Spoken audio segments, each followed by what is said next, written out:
आज हम पढ़ने वाले हैं नोज़िया और वोमिटिंग के बारे में। नोज़िया का मतलब होता है घबराना और वोमिटिंग का मतलब है उल्टी आना। इन्फेक्शन या अदर कोज की वजह से गैस्ट्रोइंटेस्टाइनल कंटेंट्स का ओरली बाहर आना। हमारे पेट से जो उल्टे सीधे हमने चीज़ें खाई हैं वो मुंह के द्वारा बाहर निकल जाना, ओके, उसे कहते हैं वोमिटिंग। इनडाइजेशन में जब फूड स्टमक में डाइजेस्ट नहीं होता है तब उल्टी से बाहर आता है। ऐसा डायरिया वाली कंडीशन में भी होता है। कोजेज मतलब कारण। किस किस कारण ये नोज़िया और वॉमिटिंग हो सकते हैं? जो ये जी घबराना है और उल्टी आना है, ये कई कारणों से होती है। ज़्यादातर नोज़िया और वॉमिटिंग इनडाइजेशन की वजह से होती है। मोशन सिकनेस जैसे ट्रेवलिंग के दौरान उल्टी आना व जी घबराना। मॉर्निंग सिकनेस, जो प्रेग्नेंट लेडीज़ होती हैं उनको सुबह के समय जी घबराना और उल्टी होती है। जी घबरा कर उल्टी होती है। कई बार कुछ दवाओं की वजह से भी नोज़िया और वॉमिटिंग होती है। इसके अलावा कुछ कारण इस प्रकार है, जैसे कि infection, viral gastroenteritis, gastric retention, acute gastritis, intestine में ऑब्स्ट्रक्शन आ जाना, इंटेस्टाइनल ऑब्स्ट्रक्शन, फूड पॉइजनिंग, मतलब कुछ हम बाहर की चीज़ें खा लेते हैं फिर वो चीज़ें नुकसान देने लगती हैं, टॉक्सिक प्रभाव डालती हैं। फूड पॉइजनिंग से भी उल्टी आ जाती है। हेड इंजरी मतलब सिर की चोट, सिर में अगर चोट लगेगी तो वोमिटिंग आ सकती है। वायरल हेपेटाइटिस, पीलिया।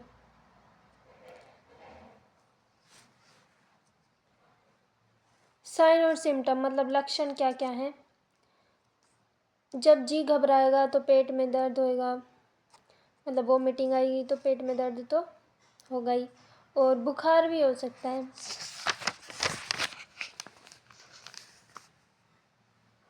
सिर में दर्द, चक्कर आएंगे, हमारी जो पल्स रेट है वो बढ़ जाएंगी, मुंह सूखेगा, डिहाइड्रेशन हो सकता है, पानी की कमी हो सकती है। चेस्ट पेन, सीने में दर्द होगा, बहुत अत्यधिक मतलब अत्यधिक नींद आएंगी, एक्सेसिव स्लीपीनेस। ट्रीटमेंट नोज़िया और वोमिटिंग के अनेक कारण होते हैं और उसी के आधार पर इसका उपचार किया जाता है। इनडाइजेशन से होने वाली नोज़िया और वोमिटिंग में दिए जाने वाला ट्रीटमेंट इस प्रकार है, जैसे कि टैबलेट पेरीसेट MD, जिसे हम कहते हैं ओंडानसेट्रोन 4 mg सुबह शाम। ओंडानसेट्रोन दी जाती है ताकि उल्टी को रोका जा सके। Capsule Razo D, enteric coated rabeprazole sodium 20 mg and domperidone SR 30 mg। Rabeprazole, domperidone. ये जो ओंडानसेट्रोन थी वो तो सुबह शाम मतलब BD दी जा रही थी, 2 बार दी जा रही है ना, सुबह और शाम। और जो ये है कैप्सूल रेजोडी, ये भूखे पेट सुबह शाम दी जाती है, मतलब ये भी BD दी जाती है लेकिन भूखे पेट। सिरप पेंटोप MPS 2 चम्मच सुबह दोपहर शाम देनी चाहिए। तो ये तो TD दी जा रही है भाई, 3 बार दी जा रही है सुबह दोपहर शाम। और सिरप दी जा रही है पेंटोप की। पेंटोप इसलिए दिया जाता है ताकि एसिडिटी ना बने, ओके। अगर उपयुक्त ट्रीटमेंट से पूर्ण आराम ना मिले तो injection Rantac 2 ml,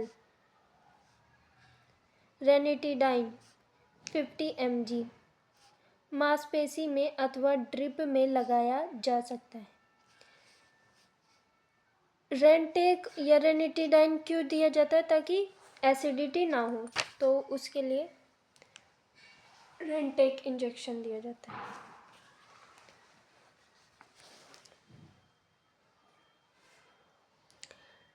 injection पेरिसेट 2 ml ओंडानसेट्रोन सिरामार्ग से देना चाहिए। तो ओंडानसेट्रोन मैंने बताया किसके लिए होता है भाई? ये होता है उल्टी को रोकने के लिए। बात खत्म। अगर नोजिया एंड वोमिटिंग लंबे समय से हो तथा डिहाइड्रेशन जैसी स्थिति लगे तो रिंगर लैक्टेट या डीएनएस दी जा सकती है। मतलब अगर पानी की कमी आ रही है भाई शरीर में नोजिया और वोमिटिंग की वजह से, तो हम रिंगर लैक्टेट मतलब आरएल या डीएनएस दे सकते हैं।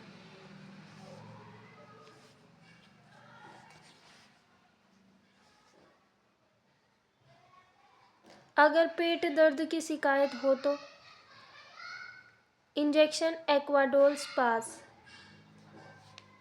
डिक्लोफेनक एंड डाइसाइक्लोमाइन मांसपेशी में लगाया जा सकता है तथा साथ में टैबलेट जीरोडोल स्पास, एसेक्लोफेनक एंड ड्रोटावेरिन दी जा सकती है। तो हमें क्या पता चला कि डिक्लोफेनक होता है ना, वो तो दर्द के लिए दिया जाता है, तो दर्द कहीं का भी हो डिक्लोफेनक दे देते हैं।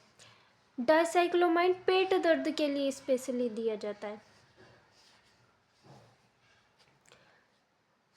और ये जो ड्रोटावेरिन है ये भी पेट दर्द के लिए दिया जाता है, स्पेशली पेट दर्द के लिए दिया जाता है।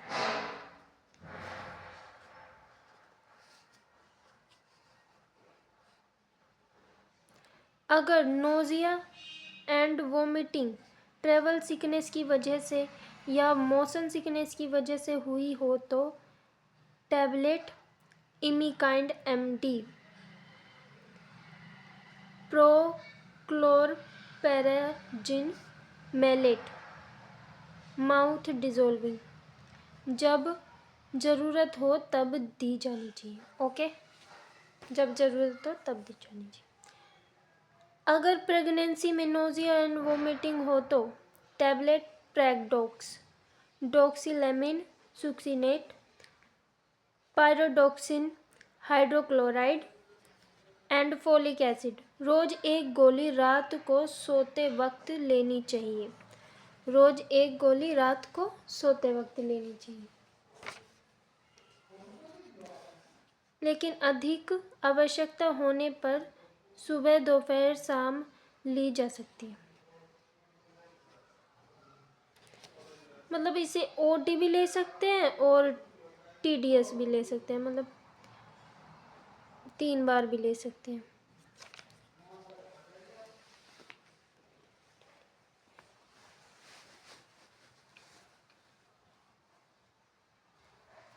टैबलेट अवोमाइन, प्रोमिथाजिन, टियोक्लेट आवश्यकता अनुसार दी जा सकती है। ओके, अगर फिर भी आराम ना हो तो क्या देंगे भाई?